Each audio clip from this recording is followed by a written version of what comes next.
ओम नमः शिवाय। नमस्ते।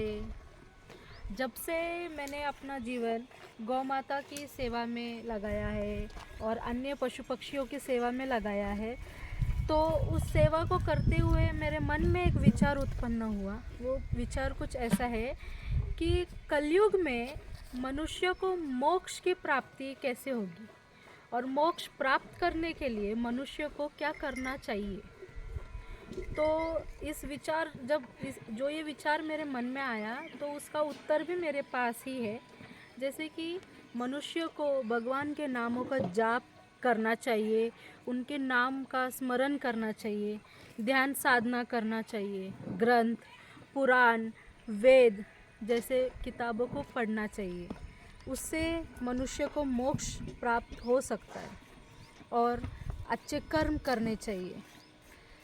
मंदिरों में जाके भगवान को प्रसन्न करना चाहिए। तो जब ये मंदिरों में जाके भगवान को प्रसन्न करने का जब वाक्य मेरे मन में आया, इस विचार को मेरे मन में जब आया, तो कुछ उसका उत्तर इस तरह है कि हम मंदिरों में जाके भगवान को प्रसन्न करने के बारे में सोचते ताकि हम मनुष्य को मोक्ष की प्राप्ति हो। लेकिन उसका क्या, जो भगवान हमारे घर में है, तात्पर्य हमारे माता पिता हमारे भगवान है, क्योंकि उनके ज़रिए हम इस दुनिया में आ पाए, दुनिया को समझ पाए, देख पाए, भगवान के नामों का जाप कर पाए, समझ पाए भगवान क्या है, उनके नामों का जाप करने से हमें क्या प्राप्त हो सकता है या क्या प्राप्त होता है। तो जब हम मनुष्य अपने माता पिता को ही दुखी करते, उनके सुख सुविधा, उनके मन की शांति, उनसे प्रेम नहीं करते, तो हमें मोक्ष प्राप्ति के बारे में सोचना क्या ये अनिवार्य है कि हमें मोक्ष प्राप्ति कैसे होगा जब हम ये सब चीज़ नहीं करते।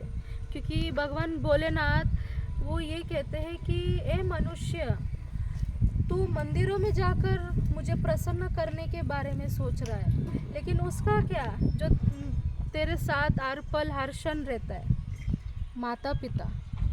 जब तू अपने माता पिता के मन में अपने लिए प्रेम, अपने लिए स्नेह जगह ही नहीं पाया या जगह ही नहीं सकता, तो तू मुझे क्या प्रसन्न करेगा। तो सबसे पहले अपने माता पिता को प्रसन्न कर, उनके मन में अपने लिए प्रेम जगा, अपने माता पिता का सुख सुविधा, उनकी मन की शांति, उनकी सेवा में अपने आप को लगा। तब जाके बाबा भोलेनाथ हम मनुष्य पर प्रसन्न होंगे। तो जब बाबा भोलेनाथ हम मनुष्य पे प्रसन्न हो गए, वो तो खुद मोक्ष देने वाले देव है। तो वो हमें एक नया राह दिखाएंगे जिस पर चलकर हम मनुष्य को मोक्ष प्राप्ति हो सकती है। मोक्ष बाबा भोलेनाथ तो जब प्रसन्न हो जाएंगे, तो वो तो हमें ऐसे ही दे देंगे। तो बोलो जय शंभो, जय श्री राम, जय गौ माता।